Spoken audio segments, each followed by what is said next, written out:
Hello again and welcome to Arch Eats. My name is George Mahey and with me is my friend, podcast partner, and buddy in Bacchanalia, Cheryl Bear. That is fantastic. I thought that one up on the way over. Oh, wow. Wow, I am impressed. Can I live up to that? Yeah, so again, this is Arch Eats, and springtime is right here, right in full tilt, which means it's patio season. This episode of Arch Eats is sponsored by Opera Theater of St. Louis.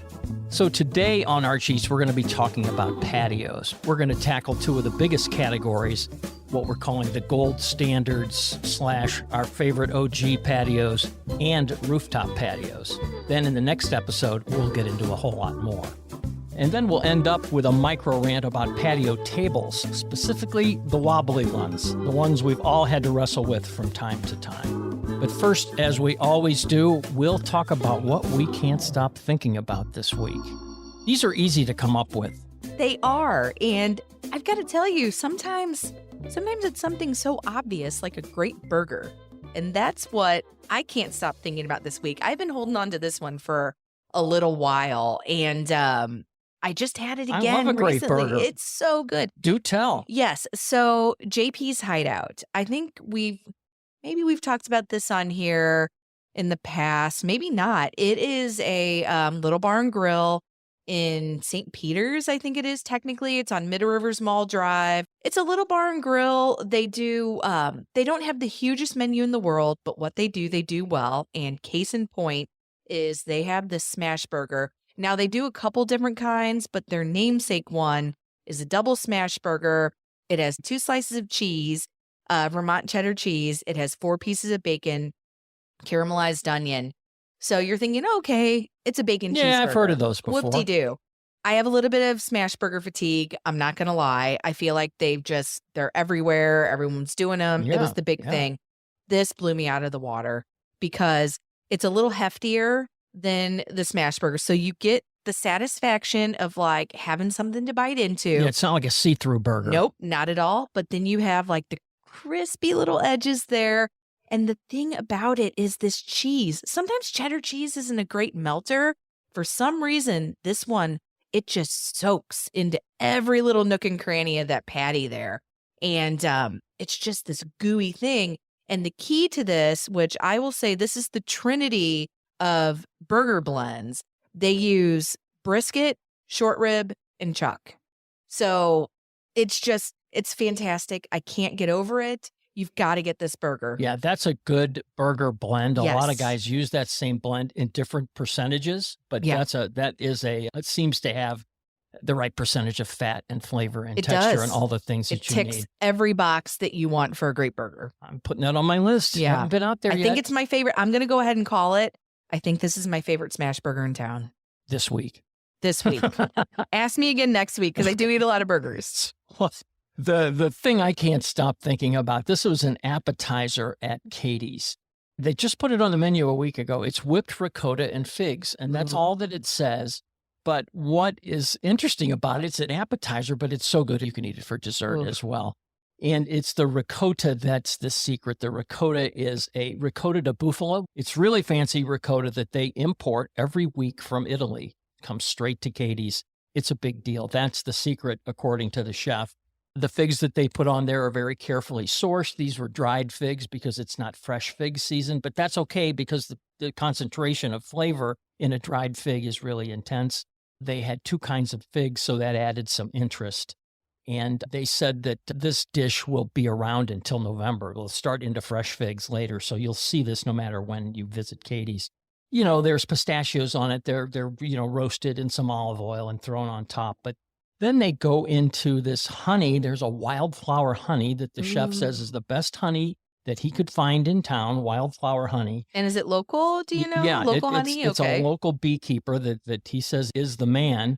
And then they use, again, part of the garnish is this Partana olive oil. Do you use this? This is a Sicilian olive oil that a lot of chefs use. It's a first press virgin olive oil, extra virgin olive oil, and it's light and it's bright and it's got a lot of flavor. And I think it's fairly expensive, but like I said, a lot of the chefs use it because it's been ranked as the best olive oil in the world in several places. Oh, that sounds outstanding. So again, all these little things add up to something very special. And there aren't that many ingredients, but again, it just goes to show you use the best ingredients and you come up with a really, really good item. So the coup de grace, as far as I'm concerned, is they could have put it on crackers or crostini, but they use a pizza bianca, which is basically a white pizza.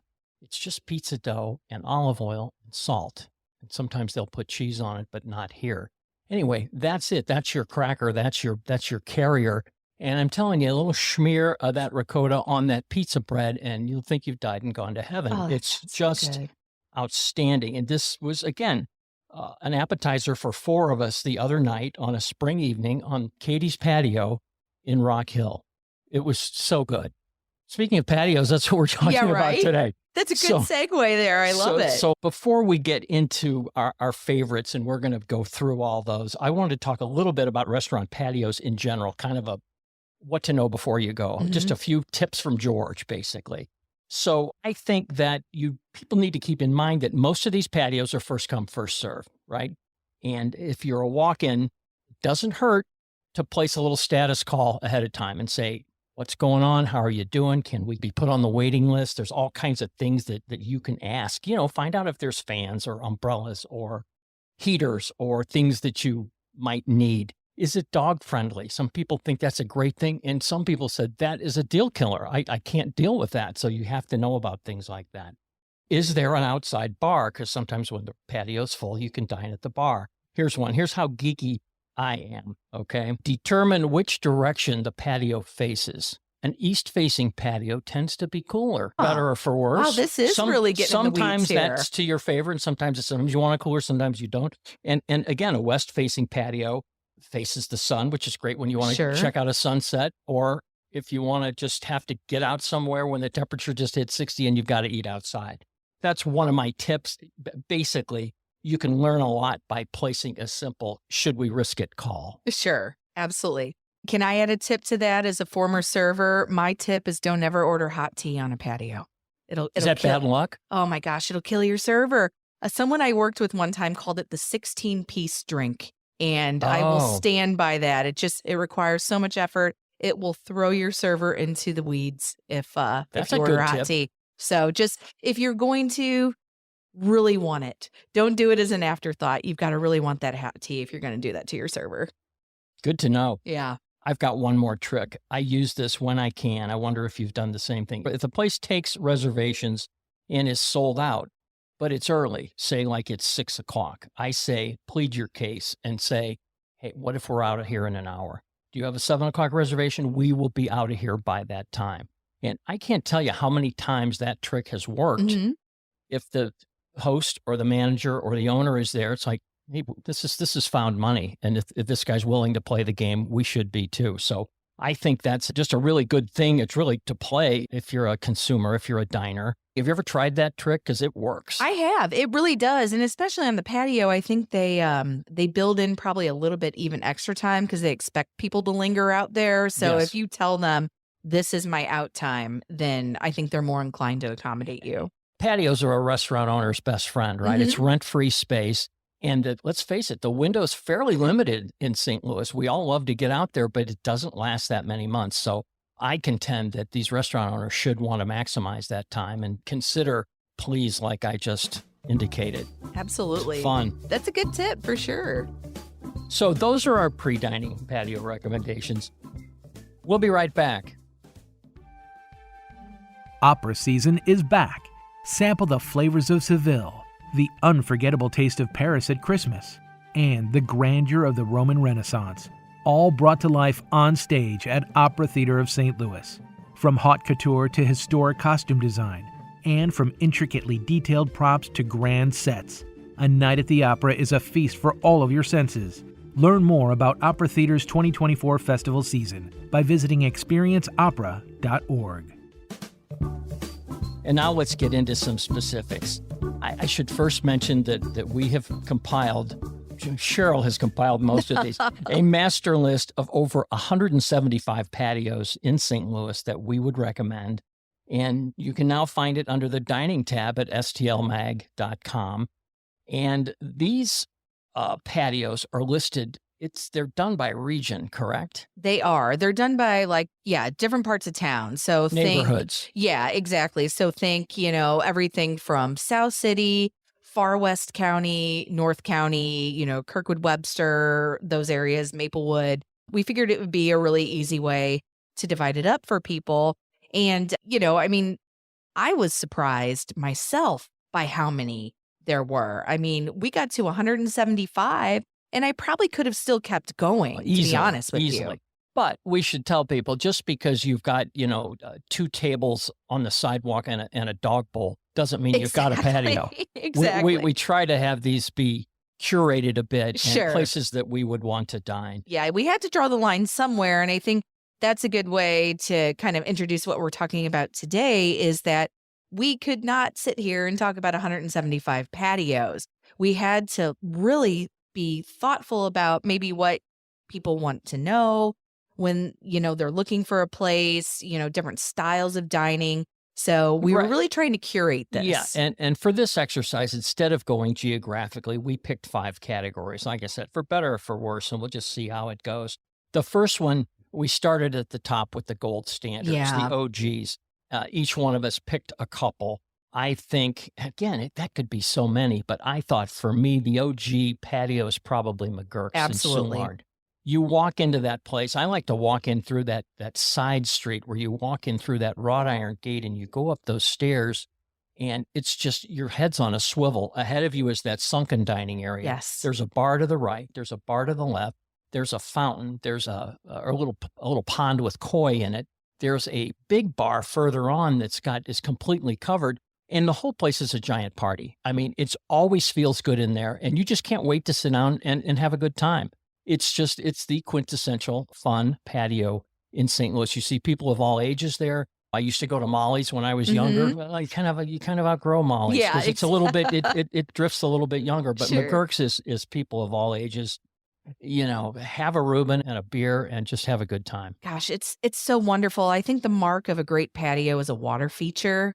And I mean, they're like a botanical garden, forget just like a little waterfall in the corner. And they got 2-foot koi in My that pond. gosh. There's some big fish in there. Yeah, exactly. Don't throw your fish and chips in there. Maybe that's our tip from McGurk's. The other one, it's been an OG for a long time, is Adara. Ever since it was Scape, it was an Escape. That little courtyard, It's a big Yes. courtyard, actually, behind the restaurant on Maryland Plaza there. You walk down that little alleyway, and all of a sudden this beautiful courtyard opens up in front of you, and it's like a secret garden back there. It's very, very special. And again, Adara's food's good. It's pasta, pizza, Italian foods. They do a great job. But camped out on this patio, and they've got a TV there. They've got a bar there you can sit at, and you look at this giant ivy wall. That's what Adara means, is ivy. You think of this, boy, what a beautiful wall they planted. That's the side of a parking lot that most people don't realize until you really look at it. And even if you look at it, you don't see it. I shouldn't probably blow the secret. Yeah, right. Anyway, Adara is just a great place. I know you're going to say this, but I'm going to say it first. In the wintertime, they've got those chalets there, and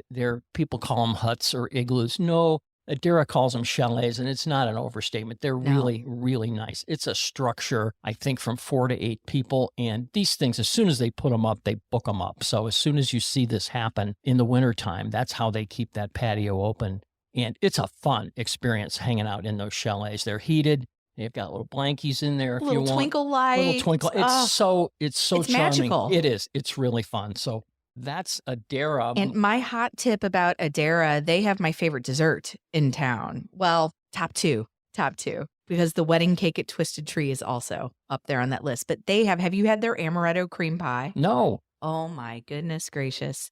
It is so good, George. It's like a shortbread crust, amaretto cream, and like this tower of whipped cream on top of it. It's kind of a play, on like a banana cream or a coconut cream, but it's just amaretto cream. But don't ask your server to steer that out to the table. No, and they'll not have some at trouble. all. Oh gosh, it's so great. I've got one more OG. Again, these are all pretty obvious. Sasha's on Demond probably checks all boxes. I mean, it's the really cool sidewalk patio. Mhm. There's a lot going on that sidewalk. And, they open the doors to the inside so you can see what's going on inside. But then you can go upstairs, and it's a whole other experience where you're overlooking Concordia Seminary, all that green space. They now have a retractable roof up there. They have heaters up there for the wintertime months. And there's actually another room up there where you can have a party or escape if the weather gets bad. Sasha's just does it all. And it's one of those west-facing 60-degree patios. Yes. As soon as the temperature hits 60, that place is packed.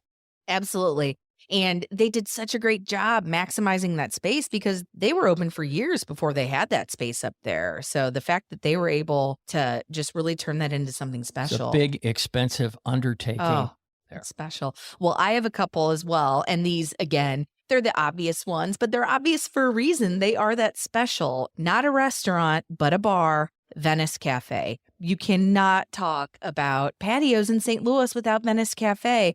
I mean, here we are waxing about McGurk's being, like this oasis. That's how I think of Venice Cafe, but also like, I think mosaics. I think if the City Museum were a patio, exactly. It would be Venice Cafe. And it's as fun and wacky as a place can be. And if you ever want to blow somebody's mind from out of town, just take them there and not tell them anything about it. And then they'll like look at you sideways like, where the hell did you just take me? They'll think this is the coolest place on earth, isn't it? Yeah. So Venice Cafe, that is an absolute must visit. And then my second one, again, I know I'm Captain Obvious here, but the boathouse. The boathouse is so lovely. I like the captain reference at the boathouse. Very good. Right. That was an unintentional pun, but thank you for catching it and making me look very witty. There is something about just sitting there. Again, we're talking about a water feature. This is a big one. Ultimate water feature in St. Louis, I guess, besides the Mississippi. You get to watch people paddle boating and canoeing by, and the food, they have upped their game since they first opened with Sugar Fire. This is the Sugar Fire group. So if you like the Sugar Fire group and everything they do, and most of us do, that's why. It's a great menu. Yeah. And it's the kind of food you want. You sit back in those little chairs. You've got a little covering. You're watching the water. People go by. It's prime people watching. Feed the ducks. I'm surprised they didn't put a time limit on those tables because you could hang out there, especially when there's live music. You can hang out there all afternoon. All day long. And I think a lot of people do. So, keep that in mind. But yeah, boathouse. You cannot talk about it without that. And before we move on, there's one more OG that I want to acknowledge. We must bow our heads in memoriam. Vindicet. Oh.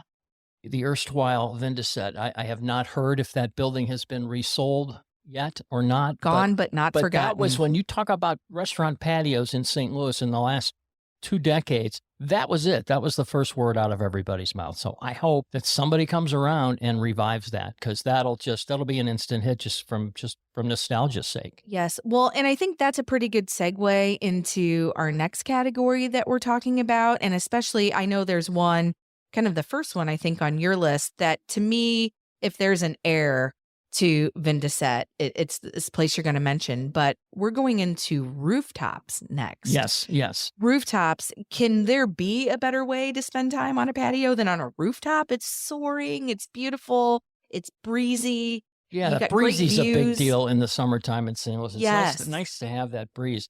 At the Bellwether, which is, that could be in our hidden patios too, because you can't see it. There's 2 patios. They're both building length. And they're both west-facing. Check out the sunsets. And I love the food there. And the 3rd floor patio is for general dining. The 2nd floor patio is for overflow dining and if you have a banquet or an event there. So you can be placed on one of 2 patios. What's interesting there, kind of a sidebar, if you book a banquet at Bellwether and an outside banquet, what if it's going to rain? Mm-hmm. Well, they've got you covered. They've got a venue called Bellwether Hall, which is inside. Yes. So when you book that outside, you automatically get the inside. Oh, that's so you brilliant. don't have to worry about it. You don't have to worry about renting a big tent at the last minute. Wow. I thought that was good for them. That's very thoughtful. A really, really smart perk for anybody that's considering doing a party, doing a reception, doing anything like that. So that's the Bellwether. They're open for dinner and for Sunday brunch. I love going to Sunday brunch there. Another one that's hidden too is the On God Art Bar. Yes. And atop the On God Arts Hotel. And people don't know about that place because they can't see it. It's just for some reason, it's one of those under the radar hidden gems. And once you walk up and walk out there and see the views of that arch from the 12th floor or wherever the 12th, 13th floor, it's just spectacular. There's soft seating, there's high tops. There's a party going on up there all the time. It's part of their hotel. It's the hotel bar. and it's always fun. I love going up for happy hour. You go up there before an event or a concert or a play or something like that. And really, to me, the best part about that is to watch the sunset, not in the west, but reflecting in the east off the arch and off those glass buildings. And it's just fire red. So it's just beautiful. amazing. Gosh, So it's gorgeous. that's the On God Art Bar. You are so right about that one. That's kind of one of those showstoppers that if you have people in from out of town and you really want to show them the best of St. Louis. And there's some cool things as you walk up. There's cool things when you get off that elevator in the lobby there. It's just a cool place that a lot of Yes. people still don't know about. Another one they don't know about is the Bullock Terrace, which I really like. It's part of the Live by Lowe's complex in Ballpark Village, but it's kind of hard to figure out because it's part of the hotel, but it's on the far, far, far eastern part, which puts it right above Katie's. So Yeah. it looks like it's a part of Katie's, Yes. but it's this elevated patio, and I think it's opened before, during, after Cardinal events. And you can access it through the hotel, but it's a bit of a hike. But there is an entryway next to Katie's too, so I didn't know that. You can actually get up on that gangway. Oh, that's great. There's a stairway that they open. Everything about the place is cool. There's a Exactly. full bar. There's a menu that they cook at an outdoor kitchen that's on one side. They've got that giant TV there. They've got green space. There's just so much going on. There's soft seating that overlooks the stadium, overlooks the green space next door. So you're high above it, but you're still part of it, but not really. Yes. You're close to the action, but you're not in the middle of the action. My friend summed it up perfectly. He calls it the adult swim lane of Ballpark Village. Oh, my goodness. Is that perfectly stated? What a fantastic way to describe it. That is great. I'm going to use that from here on out. I told him I would. And then, Yes. anyway, I was going to take credit, but no, it's right. it's a friend. But yeah. Well, they're a very brilliant friend. My place is Maryland House now, where, we're talking about rooftops that I just can't get enough of. Maryland House, this is Kevin Brennan's place. I guess you'll call it like the sister restaurant to Brennan's in their Central West End. It's been open for what? Little over a year at this Probably. point, something roughly like that. You've got great cocktails, great bites to eat, but really their outdoor space, you look out and you see Maryland Plaza right beneath you. You look to your left, you see the Chase. You look to your right, you see the downtown skyline. And the fountain that's below the you. fountain. You just feel like you are in the thick of everything that's going on. And I can't get enough. I think it's just the best place to impress people. That is a place I've called. I used to call Brennan's the coolest bar in St. Louis. Yeah. I now call Maryland House the coolest bar in St. Louis. I don't think that's an overstatement. And it's one of those places you can take people from out of town to brag about your city and just bring them up there and kind of let them just explore. There's a lot going on inside and outside at Maryland House. Yeah. And I wouldn't say you have to be fancy or anything, but it's definitely somewhere where you're, if you're thinking, maybe I want to get a little bit dressed up tonight. Maybe I just want to, have a nice drink, sip that, feel really chic, really sophisticated. That is the place. Leave the cargo for it. shorts at home. Absolutely.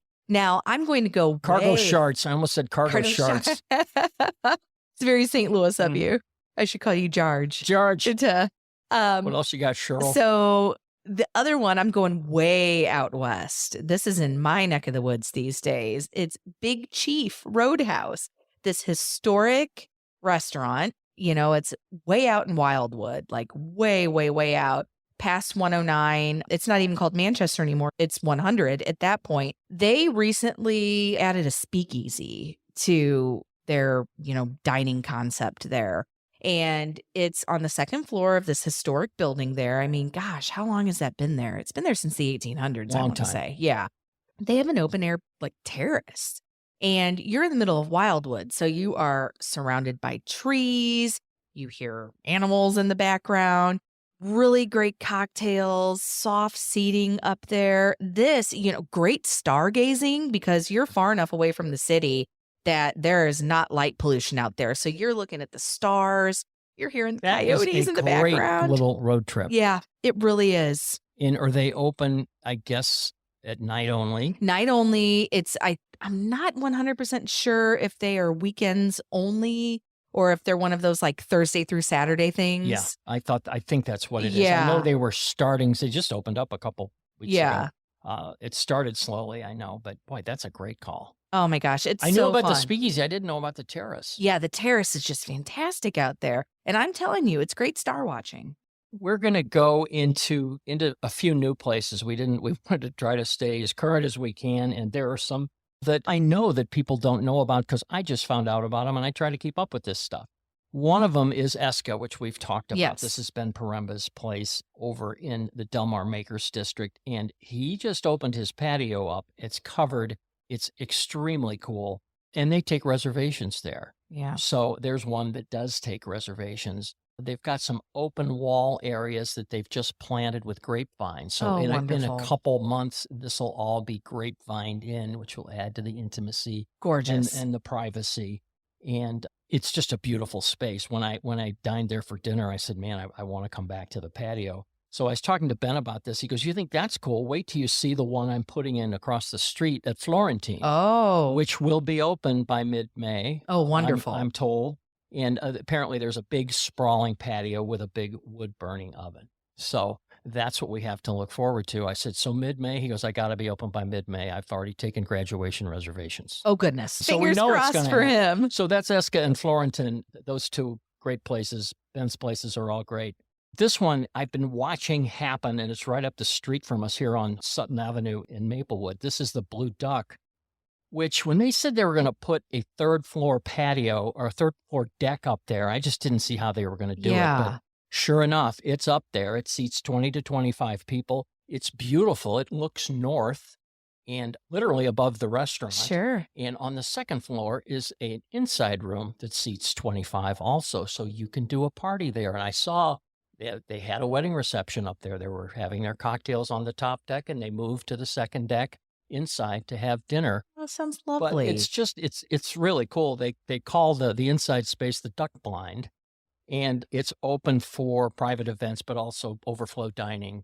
So you'll see it open. I think they're going to try to open it whenever the restaurant's open, especially in the summertime, spring, summer, when people are going to want to sit up there. It's interesting. The Blue Duck has this system. It's a kind of counter service. I'd call it counter service, but they call it continuous service. You order at the counter, and then someone is kind of assigned to you. It's like you go, you're going to sit here, but Joe will watch you from here on out. So they really want you to know that just because you've placed your order, it's not over. He's going to watch over your table like a server would. And he calls it continuous service, which I've never heard it called that. But anyway, that's just a cool place that you can only see as you drive down Sutton in Maplewood. Yeah, hidden. Definitely. It kind of ticks that box too. There's one also, and everybody's been talking about this place, Ramsey's Kitchen by Gordon Ramsay, right? The old cinder house in the Four Seasons Hotel, St. Louis. Again, St. Louis's first Gordon Ramsay branded restaurant, big deal. They opened very quietly. They just kind of wanted to get started. And people like us are like, we want to write about it. We want to come down and take pictures and write stories. And they said, please let us get situated.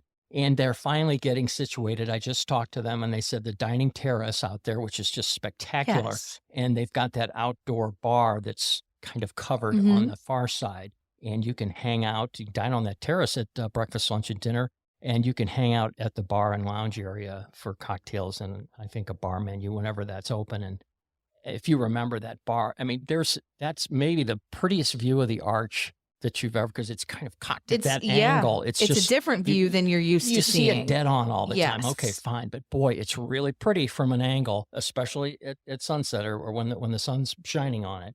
You want to talk about some of the best places in St. Louis for views. That has to be at the top It's of just that list. cool. That's there. another place Absolutely. you take people and go, you just feel like you're maybe in Chicago or somewhere on a rooftop. Yeah, somewhere special. Another special place, Idle Wolf. That's a newer place. And I actually, when I first went in there, didn't even realize they had a patio because it's off their gorgeous bar area, the same floor that the restaurant and everything, that big orb that they have. It's on that floor.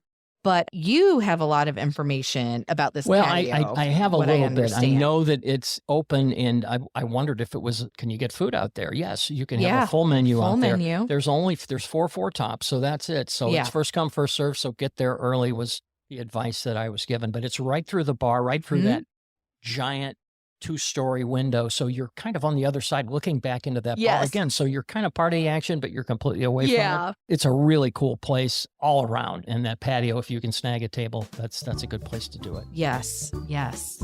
Oh, well, clearly we have a lot to talk about with these. There's just so many. Well, and again, we did compile this list, which can be found at stlmag.com. So check that out. We'll be right back. This episode is supported by Westport Plaza. The iconic Westport Plaza event series Parties on the Plaza is back, and better than ever. The parties will rock the new green space in the center of Westport Plaza every third Thursday from April through October from 4:30 to 7:30 p.m. Enjoy high-energy live music from local acts, bar service, and food and beverages from Westport's popular restaurants that surround the green space. Admission is free and open to all ages. Visit westportstl.com/events to learn more. And now, back to the show. So that brings us to this week's micro rant, and it's about patios, and it's about patio tables, and it's about wobbly patio tables. Cheryl, you and I have talked about this. I contend, you've been a server. It should be part of the server's side work to make sure that the tables are stable, Yes. right? It's just, especially patio tables, because those are the guys that tend to get moved around. Oh, goodness gracious. Yes. And you know, there are table levelers out there that people can buy, but those always don't work on patio tables. But it's cheaper to use those little plastic wedges and rubber wedges that are there. And I Yeah. contend, let's just fill everybody's pockets with these things right. so that we don't have to, sit with your foot on the leg in question, anchoring it till your foot goes numb. Yeah, or throw the sweet and low packets under it, which is always a classic. Yeah, 5 sweet and low packets. 5 and 8 It works lows. for just a little while. Yes. Yeah, yes. that's why I miss when restaurants used to do the matchbooks. Oh, yes. And that was the perfect design. Matchbook was Is perfect. one enough? Is two too many? And you just work those under the table. Oh, yeah. That was a long time ago. So give the bussers and give the servers some of these wedges so that we don't have to worry about that. Because to me, there's nothing more frustrating than trying to balance that. And how are you going to negotiate it? You have to solve that problem. Yeah, it's pretty irritating. I will give you that for sure. Yeah, and it doesn't, it's not like it makes or breaks a dining experience. It's a real pain in the leg. Yes. Okay, I'll just say that. Literally and figuratively. So now, as we said before, we're just getting started on this patio thing. In the next episode of Arch Eats, we'll discuss more of our favorite patios, including the hidden gems, plus a handful of honorable mentions and quick hits. Again, in the meantime, though, check out our list of the 175 patios we'd recommend. I just bet your favorites are there, plus a whole lot more. Be sure to follow us and share with your friends. And we always provide links in the show notes for everything you heard about today. And don't forget to hit that subscribe button and follow along on Instagram at St. Louis Mag. And feel free to give us a follow personally at George Mahey and Cheryl A. Bear. If you loved what you heard, show us some love by rating and reviewing us on Apple Podcasts. And if you're hungry for even more content, you can subscribe to our dining newsletters for the freshest coverage on the local restaurant and culinary scene. That's it for this week. Best dishes, and see you next time.